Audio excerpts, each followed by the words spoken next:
I'm Aisha Ricketts, and this is News Around the Web. In today's top story, a new development in the U.S. versus ISIS story we recently covered. On Monday, a video surfaced online of a man identified as the American journalist James Foley, who went missing in Syria back in 2012, being executed by a member of the Islamic State.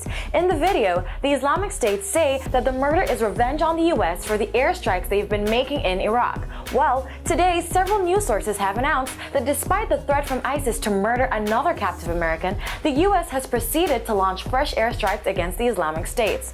According to a report by the BBC, following the release of the video of Foley's execution, American forces have conducted 14 new airstrikes near the strategically important Mosul Dam, a key facility recaptured from IS militants by Kurdish forces earlier this week.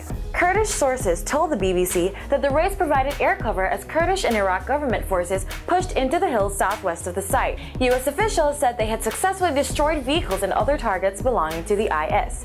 This was the first major victory for the Kurdish and Iraq forces aided by the U.S. airstrikes, and it was an important one because the Mosul Dam is the largest dam in Iraq and feeds water and electricity to millions. It is also a potential weapon of mass destruction that could wipe out almost 1 million persons in Iraq, in addition to the extensive destruction of property if the water in the reservoir was unleashed. The U.S. has been carrying out airstrikes against the Islamic State, which has been seizing large parts of Syria and Iraq since August 8th. What do you think? Are you offended by the decision by the president to continue the airstrikes, or do you agree that America needs to continue to help defeat ISIS and stop the rise of the organization?